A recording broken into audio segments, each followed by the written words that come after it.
and understanding into other people, where you know, you might meet somebody and you'd say, oh God, she's in bad humour today, or he must have got out of the wrong side of his bed.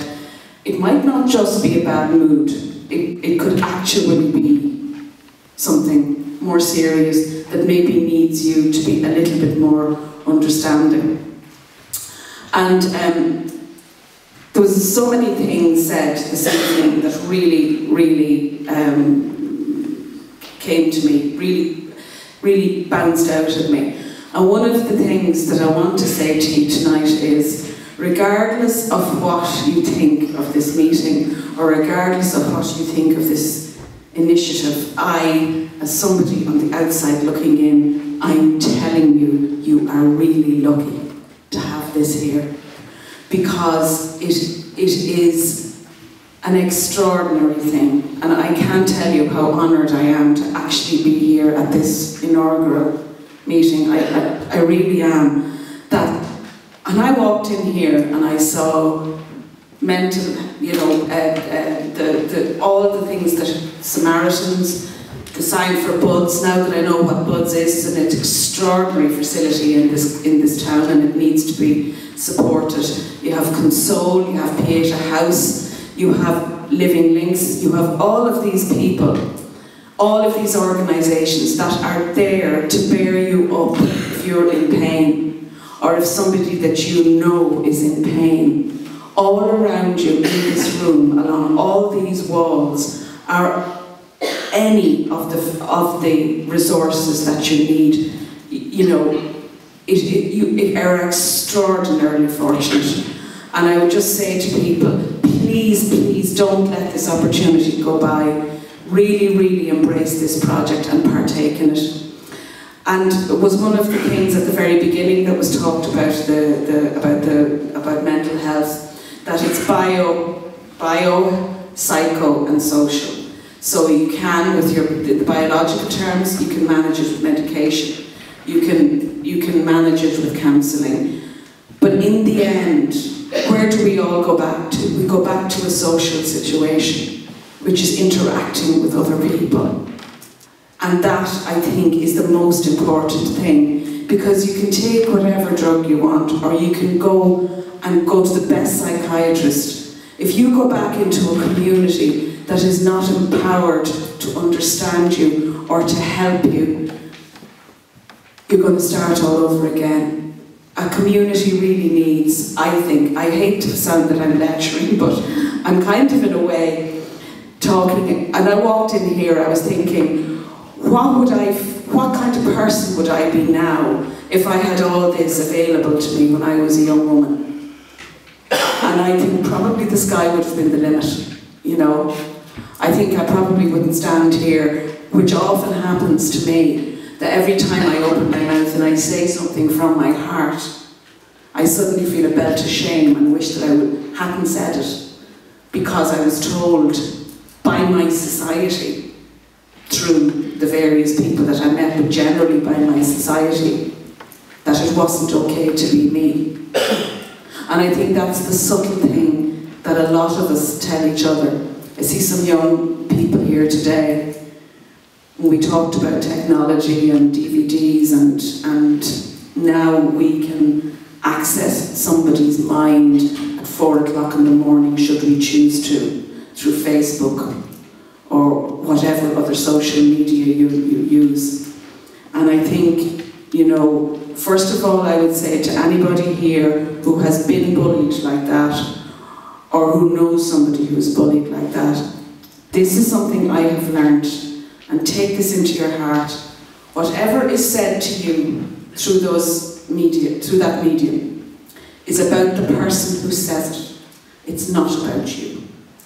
It's the person who says it that's threatened by you, or in some way. It is not about you. And please, if somebody tries to bully you, and you might be a lot young, a lot older than teenage, it is about the bully, not about you. So at least, if you can't stop the behaviour, realise you have got nothing to do with it. You might be the target, but it's got nothing to do with you. And Then the other thing I just want to say, and I'm supposed to get a watch and I didn't take it up. I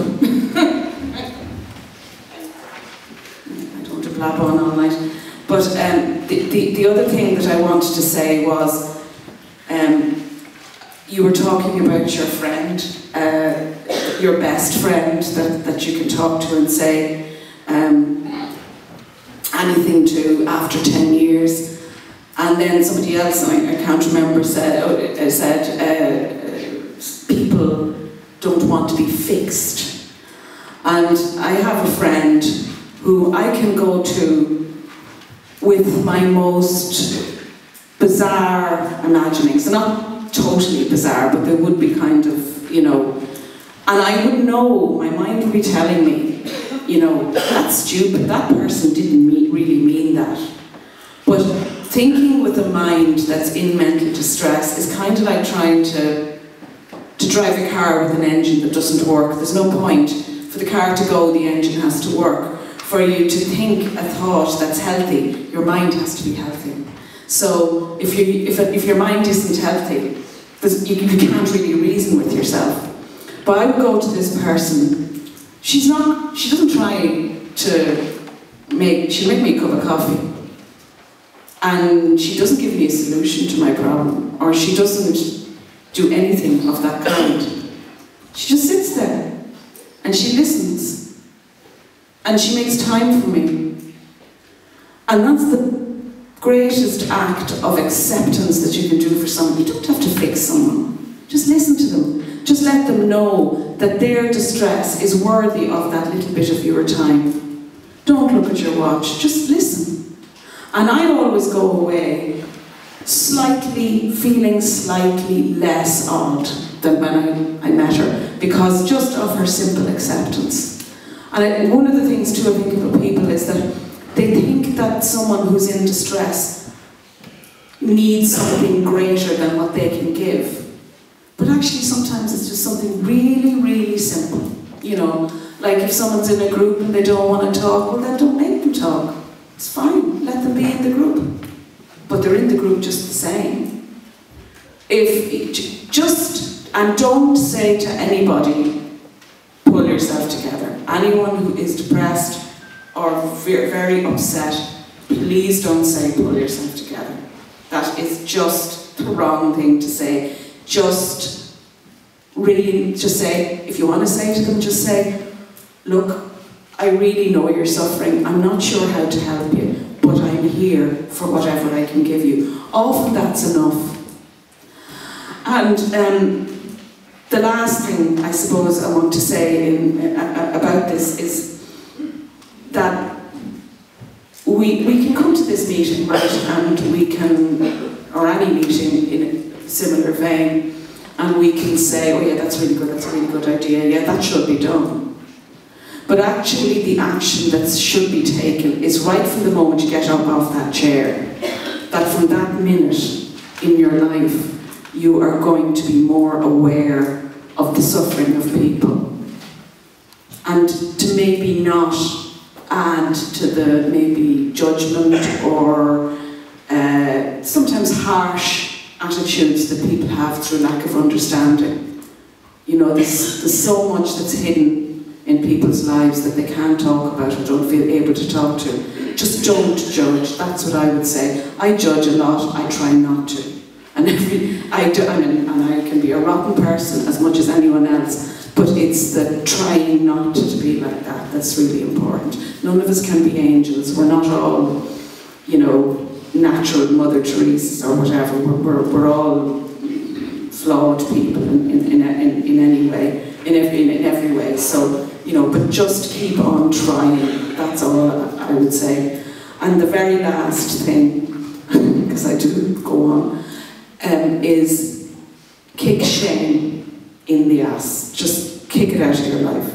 Kick it out of your life about a family member who's maybe mentally distressed. Kick it out of your life about yourself. Let it go. It is one of the most useless things that you can have. And Irish society still drips with shame, and it works on shame. Kick it out. Being mentally distressed is nothing to be ashamed of. I'm not ashamed, and I don't think anybody else should be either. And basically, that's all I have to say. I really think this room is one of the most amazing places I've been in a long time. I think it's such an exciting project. I would urge you, every single person, to get involved in buds, to get involved in some way. Even if it's only just wholeheartedly filling out that form and doing that and helping with the research that's going on. And I just want to wish everyone in the village and everyone in North Kerry, everyone, the best of luck with this. And I really, really hope that in a year's time we're able to look back and say this was a really great success. Thank you very much.